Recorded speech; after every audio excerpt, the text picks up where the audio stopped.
வணக்கம். நான் வேலூர் வரதராஜன், தமிழக ஸ்தாபன காங்கிரஸ் கட்சியினுடைய மாநில தலைவர். தமிழக காவல்துறை அடித்தளத்திலிருந்து மேல்தளம் வரைக்கும் சரியான பாதையில் செல்லவில்லை என்று பொதுமக்கள் வெக கோபமாக இருக்கிறார்கள். ஞானசேகரன் அந்த பெண் பாதிக்கப்பட்டு பெண்ணுடைய கற்பை சூறையாடப்பட்டு அவன் செய்த கோலத்துக்கெல்லாம் காவல்துறை உயர் அதிகாரிகள் உடந்தையாக இருக்கிறார்கள் என்று மக்கள் வெகுண்டு எழுந்திருக்கிறார்கள். 8.5 கோடி மக்கள் தமிழகத்தில் வாழ்ந்து கொண்டிருக்கிறார்கள். இப்பொழுது இருப்பது ஒரு 1.5 லட்சம் காவல்துறை தான் இருக்கிறது. எல்லோருக்கும் கோர்ட்டு எல்லா இடத்துலக்கும் பல பிரிவுகளாக பிரித்து அமைச்ச பிறகு காவல் நிலையங்களில் ஸ்ட்ரென்த் பலம் இல்லை. 4 பேர் 3 பேர் ஆண்கள் பெண்கள் தான் உட்காந்துருக்குறாங்க. அதனால் தீவிர இயக்கங்கள் அதிகமாக தமிழகத்தில் வளர்ந்துட்டு இருக்குது. துப்பாக்கி எடுத்துட்டான், கத்தியை விட்டுட்டான், வெடிகுண்டு எடுக்கிறான். வெட்டுறது குறையுது, துப்பாக்கி அதிகமாகுது. குண்டுகள் அதிகமாக கை வெறி குண்டு அதிகமாகுது. நிறைய பேர் உடைக்காமலேயே போதைப் பொருள் கிடைச்ச பெரிய பணக்காரன் ஆகிட்டான். வக்கீல்களில் கையில் வச்சுருக்கிறாங்க எல்லாருமே. அதனால் கோர்ட்டும் மதிக்கிறது இல்லை. நீதிபதிகளும் ஏறக்குறைய தமிழ்நாட்டில் இன்று ஆளுங்கட்சியாக இருக்கக்கூடிய திமுகவுக்கு தமிழ்நாடு முழுவதும் அரசாங்க வக்கீல்கள் ஒரு 500லேருந்து ஒரு 600 பேர் இருக்கிறாங்க. எந்த கேஸையும் பெரும்பகுதியான கேஸுங்க அரசாங்க கேஸுங்களை வெற்றி பெற வைக்கிறது இல்லை. தனியார் திமுகவை தாக்கினான்னா திமுகவில் இருக்கக்கூடிய ஆட்கள் தனியாரை தாக்கினா அவன் தாக்கப்பட்டவன் தண்டனை அடைகிறான். தாக்கணுன்னு விடுதலை செய்கிறான். மொத்த அரசாங்க வக்கீல்களும் நீங்கள் கணக்கெடுத்து சொல்லணும். அரசாங்க வக்கீல்கள் அரசாங்க வழக்குகளை எத்தனை வெற்றி பெற்று கொடுத்திருக்கிறார்கள். தனிநபருடைய வழக்குகளில் எத்தனை வெற்றி பெற்றிருக்கிறார்கள் என்று சொன்னால் மொத்தமே சட்டம் சீர்குலைந்து விட்டது. பொன்முடி வழக்கிலே உச்சநீதிமன்றத்தில் 2 நீதிபதிகள் சொன்னதனால் அனுமதி கொடுத்ததுனால்தான் வேலூர் கோர்ட்டில் அந்த கேஸு வந்தது. அந்த நீதிபதி அந்த தீர்ப்பை பொன்முடியை விடுதலை செய்து ஒரு 5-6 நாள்லேயே அந்த அம்மாவை ரிட்டையர்ட் ஆகி போயிட்டாங்க. இதே மாதிரி தான் எல்லா கேஸ்லையும் இருக்குது. பெண்களுக்கு பாதுகாப்பு இல்லை. நீங்கள் நம்முடைய ஞானசேகரனுடைய வழக்கில்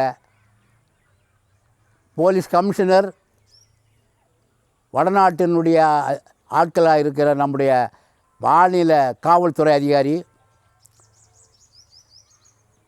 மற்றும் நீதிமன்றம் நியமிச்சிருக்கிற ஐஏஎஸ் ஐபிஎஸ் பெண்கள் அதிகாரிகள் எல்லாம் நியாயமாக நடக்கிறதுக்கு முயற்சி பண்ணுங்க.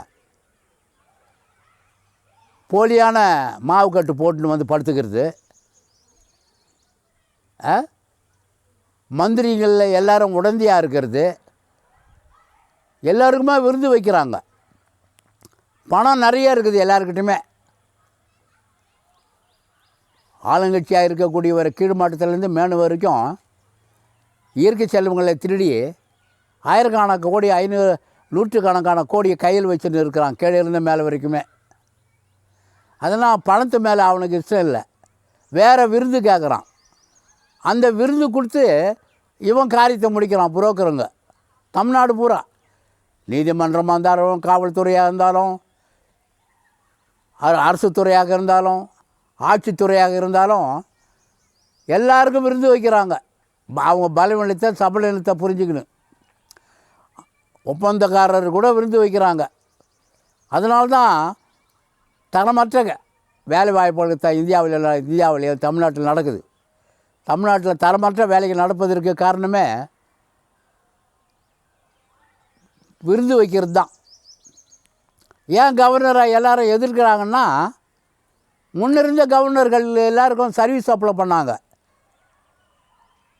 பர்னாலாவுக்கு இருந்தாலும் சரி, பீஷ்ம நாராயண் சிங்காக இருந்தாலும் சரி, பாத்திமா பிபி சுப்ரீம் கோர்ட் நீதிபதியாக இருந்து ரிட்டையர்டு வந்தாங்க. அவங்களுக்கு பணம் மட்டும் கொடுத்தாங்க. மற்ற ரோசையா மொத்த நீதிபதியும் வாங்காத ஆளே கிடையாது. அந்த சைனா ரெட்டி தான் எதிர்த்து தந்தார். அந்த சைனா ரெட்டிக்கு கொடுக்காத தொல்லையே கிடையாது. நேர்மையாக இருந்த டிஎன் சேஷன் தேர்தல் அதிகாரி, அவர்களுக்கு கொடுத்தது தொல்லை அதிகம்.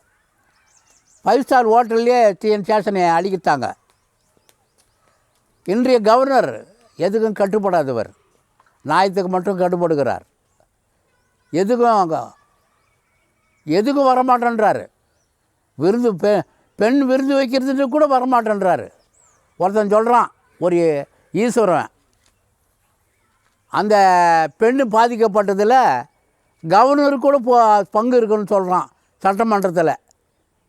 அவன் எவ்வளோ பெரிய அயோக்கியம் பாரு.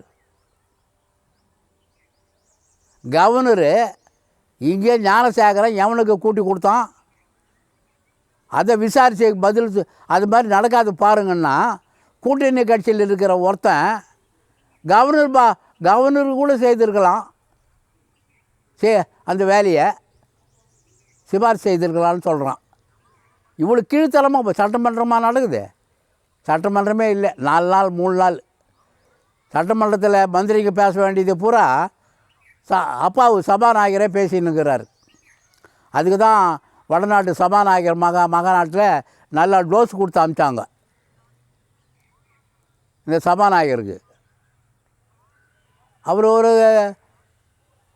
கீழ்த்தரமான ஆள், பல கட்சிக்கு போயிட்டு வந்தவர் அந்த சபாநாயகர். நம்முடைய காவல்துறையை என்ன சொல்கிறேன்னா, ஸ்டேஷனை எகிரி ஒரு 50 பேர் 100 பேர் ஸ்டேஷனில் தாக்கல் நடத்துகிற அளவுக்கு நடந்தக்கூடாது. சட்டத்தை மதிக்கிற மாதிரி இருக்கணும். முதல்ல நீங்கள் சட்டத்தை மதிக்கணும். ஆளுங்கட்சி எதிர்கட்சி இதெல்லாம் நீங்கள் பார்க்கக்கூடாது. நியாயத்தை மட்டும் பார்க்கணும். அப்படி இல்லாமல் பலவீனமாக எல்லாரையும் பிடிச்சி உள்ளே போடு, நீதிபதிகளும் மேஜிஸ்ட்ரேட்டுங்களும் நீ எஃப்ஐஆர் போட்டு கொடுத்தா உடனே நல்லது கெட்டதெல்லாம் பார்க்குறதில்ல, உடனே உள்ளே பிடிச்சி போடு, 10 நாள் ரிமாண்டு. இந்த வளர்ச்சி குற்றவாளியை பிடிச்சி போடு. குற்றமற்றவர்களை நீ பிடிச்சி போட்டினா இந்த கருத்து வளர்ந்துக்கினே வந்துச்சுன்னா மக்கள் பெண்கள் ஆண்கள் இளைஞர்கள் வெகுண்டு எழுந்துட்டா இந்த ஸ்டேஷன் ஒன்றும் பண்ண முடியாது. 101.5 லட்சம் பேர் தான் காவல்துறையே இருக்குது. அதுலேயும் திடகாத்தமாக இல்லை, எல்லாம் அவங்களும் தண்ணி அடிச்சுட்டு ரொம்ப பலவீனமாக இருக்கிறாங்க. காவல்துறையுடைய அதிகாரிகள் எல்லாருமே வேறு விதமாக ஆளுங்கட்சியினுடைய அடிமையாக இருக்கிறாங்கன்னு சொல்கிறாங்க. அது பழிச்சிடக்கூடாது. நீங்கள் எல்லாம் நடுநிலையோடு இருக்கணும். ஆட்சிகள் வரும் போகும், உங்களை எல்லாம் நோட் பண்ணினே இருக்கிறான். இந்தியாவில் தமிழ்நாட்டில் இருக்கிற எல்லா மக்களும் எல்லா அரசியல் கட்சிகளும் உங்களை கவனிச்சிக்கினே இருக்கிறான் உன்னை பழி வாங்கிறதுக்கு. ஆட்சி மாற்றம் ஏற்பட்டுச்சுன்னா நீலாம் பழி வாங்கப்படுவாய்.